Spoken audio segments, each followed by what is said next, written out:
Already, new recording setup for now, so bear with me. Um, it's been almost a week since Batman Hush 2 Part 3 released. Usually I like to get these reviews out as soon as possible when a new book releases, try to hit the algorithm, because I don't know no one cares about this book a week later. I don't know if anyone cared about this book when it released, to be honest. Yeah, usually I try to get these reviews out as soon as possible, but honest to God, I could not bring myself to review this book. Yeah, I don't know. Like, I guess every time I would turn on my ring light, I would open this camera, I would sit down, and I would try to say anything, and nothing could. I just couldn't think of anything to say, to be honest. So I'm kind of forcing myself to do this review and upload it. I wrote some notes down about the book because, yeah, I don't know how to feel about this one. The previous two issues, I was like, okay, for the most part, I liked it. There were some things not the biggest fan of, for one, Batman shooting Jason Todd in the face, hated that. But for the most part, I was enjoying it. I was giving it a chance. I was kind of seeing where it was gonna go. And with this third one, I'm just like, I kind of get why people aren't the fan or the biggest fan of the series so far. I kind of get why people are a bit disappointed by it because where is this going? It just feels like they're just throwing so much stuff at the wall and seeing what sticks. And it's like, how have you had 20 years? Like, it's literally been like the first Hush book came out a month after I was born. So you've had like 22 years to, think of a story. And this is the best one you could think of? Really? Okay, let's get into the book. Let's see. What did I write down here? I'm just reading these bullet points. Okay, story feels out of place. Like I know I touched on this. Everyone has touched on this. It feels like this story is 20 years old. This story feels hella outdated. Okay, and like it felt like that in the last issue. It really feels like this now because even the interactions that Jason has with Nightwing, because weren't they cool? I thought they were cool. I thought he was cool with everyone. It's just like it just feels so. I don't know. I just feel like you have to pretend the last 20 years of Batman continuity just never happened. This feels like a direct sequel to the first Hush, as if like it was a year later or something. But no, it's 20 years later. So much stuff has happened, and we just have to pretend none of it has happened, which it just feels off. It feels completely off.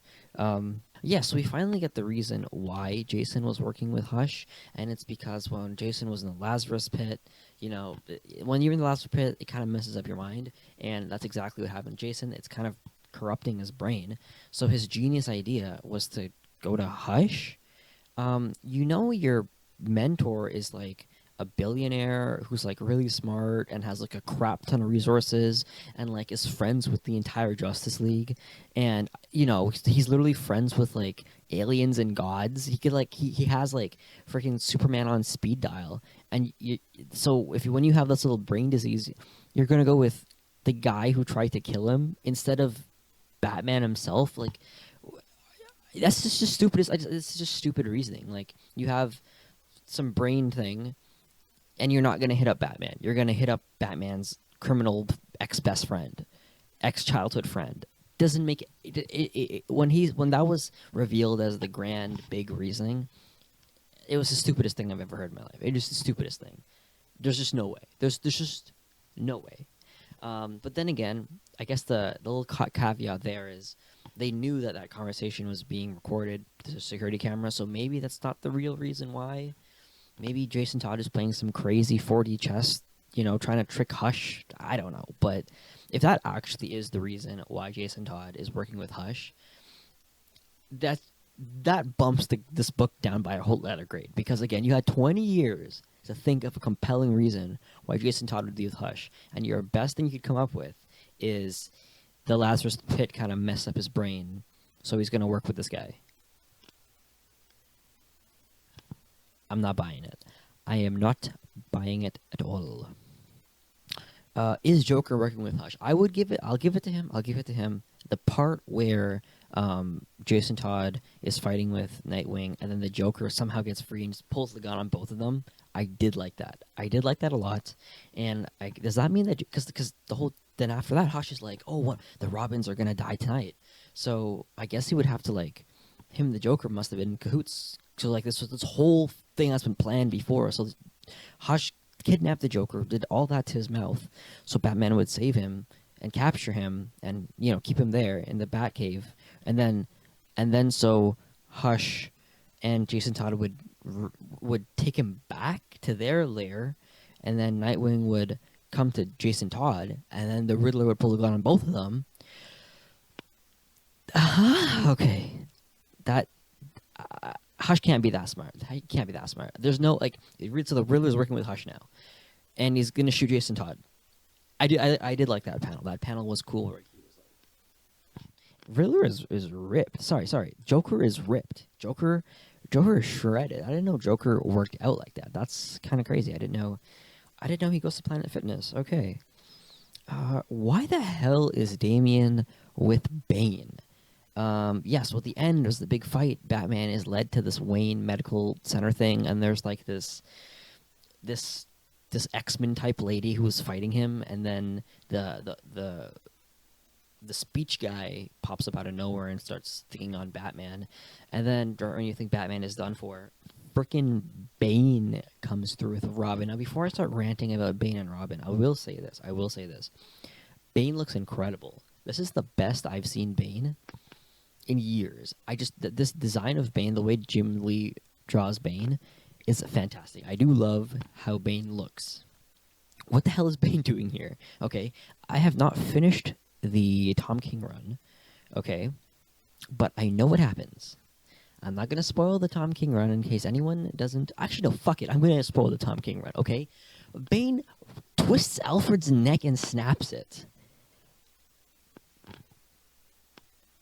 And now he's working with Damian Wayne? Bro, he kills your butler. Again, maybe I'm missing some crazy development that happened between the Bat family and Bane, but I feel like if you were going to bring a big guy to help fight, is it really going to be the guy that snapped your butler's neck like 5 years ago? It wasn't even, y'all acting like he snapped Alfred's neck like back in the Nightfall arc, like it was 25, 30 years ago. Dude snapped Alfred's neck in like 2019. You're really gonna bring... That's insane to me. You could have called up Killer Croc, bro. Killer Croc's a criminal. He didn't. At least he didn't kill Alfred. That's insane to me.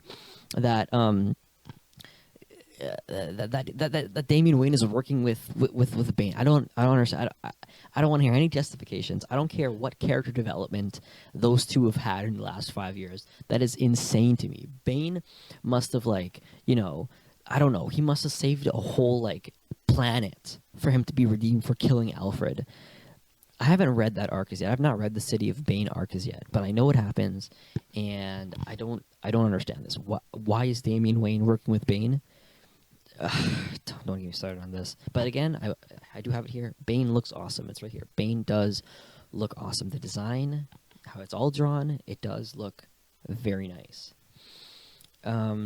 Oh, also the Damian suit. I don't know if he's been wearing that suit in other books, but I do like how it looks. Kind of gray, kind of cool, kind of sleek. I do like it. He also doesn't look like a 10-year-old. I feel like Damian's been 10 for a long time, but he does look a bit more like a teenager. So, I mean, that's cool. That's cool. Okay, and my last complaint about this book is, okay, so Bane and Damian bust through the walls, okay? They're best friends. The best friends jump through the walls, okay? And Batman's like, what the hell are you doing here? Stay aside, okay? And then, actually, I low-key forget what happens. Let me double check real quick. So we got Bane and we got Damian busting through the wall.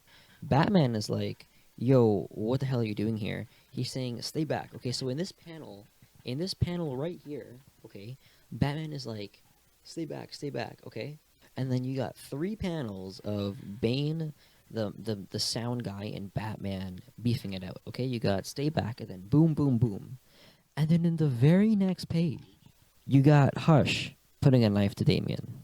How are you telling me that in the span of I'm going to say 15 seconds, Hush comes out of nowhere, gets Damian, and puts a knife to him? You just told him to stay in that corner 15 seconds ago, and then you did your thing to to the Samoan guy, and then all of a sudden Hush comes out of nowhere and takes your boy.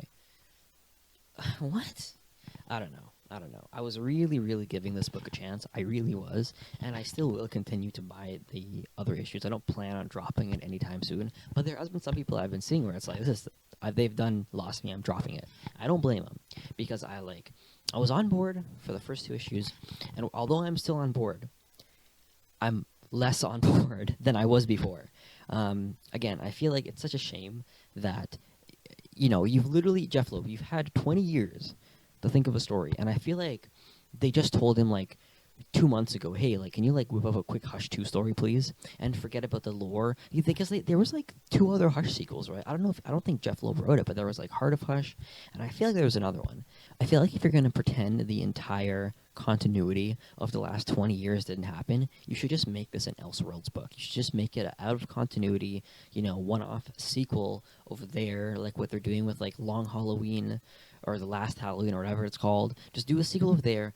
If you're not going to adhere to the continuity that's happened in the last 20 years, don't put it in the continuity, the long continuity series. Just make it its own thing. To be honest, I was never the biggest fan of the first Hush in the first place. I enjoyed the story, but I never understood like why everyone was like, "Oh, this is like top 10 best Batman stories of all time." I don't think it's top 10, but I kind of do feel bad for the people that loved the first Hush and is now reading this and it's like, "Oh, this is not that good. This is not that good." I don't like being super negative on this channel, but it is what it is. This is not the best comic in the world, and yeah. I don't know. I don't really know what to say. This one is like this was like a 6 out of 10, maybe a 5.5 to 6 out of 10. The art is great. I don't want to be hating on Jim Lee. It is very nice, but yeah, very outdated, and that's all I got to say about that.